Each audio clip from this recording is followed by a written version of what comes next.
My wife is a traveler from another dimension. She's forbidden from forming emotional attachments with people in these smaller worlds. But she fell for me at first sight. Every time her heart fluttered for me, it was followed by the soul-tearing agony of her world's punishment. She had already endured that torture 99 times for my sake. Then, I was kidnapped and taken into cartel territory, where I was beaten and tortured daily. On the verge of breaking, I remembered the secret method Jocelyn had taught me to contact her across dimensions. But when I connected, I overheard a conversation between Jocelyn and her mentor from her own world. Jocelyn, how could you personally contact that organization and have them take Silas? Isn't he the love of your life? My wife's voice was as cold as steel. That ordeal was originally meant for the supporting character, Julian. To save him, I had no other choice. Silas is the protagonist of this world. He's protected by this world's destiny. Nothing can truly happen to him. Once this mission is complete, I can stay in this dimension forever. I'll make it up to him then. My heart shattered. As the brutes closed in on me again, I gave up the will to fight. Tisk, tisk, this one's bones are tough. Another woman's voice, dripping with sarcasm, echoed in the dank room. A searing pain shot up my left leg. The agony was so intense that a pained grunt finally escaped my lips. Oh? Decided to make a sound, have we? The first woman seemed to find this amusing.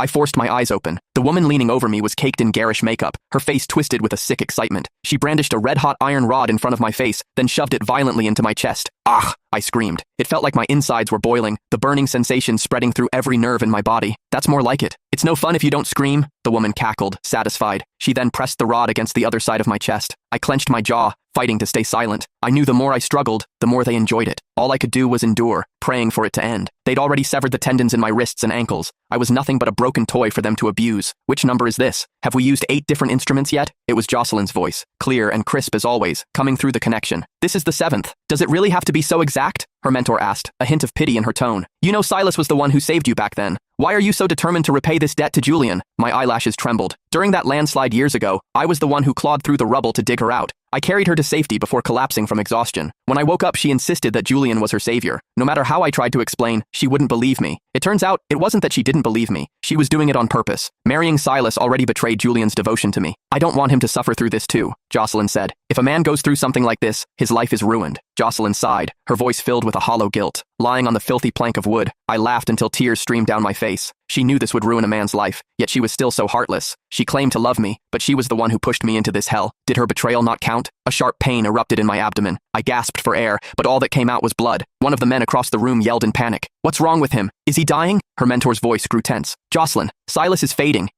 Don't tell me the details. Jocelyn cut her off, her voice strained with pain. It'll hurt too much. Okay, next. Let's destroy his ability to be a man. What? Her mentor exclaimed. Don't you want children? I thought you loved kids. I'll love Silas even if he can't have children. Even if we have a sexless marriage. It has to be exactly the same. Otherwise the events of the book will happen to Julian instead. Jocelyn's tone was unwavering, but to me, it sounded like the devil's whisper.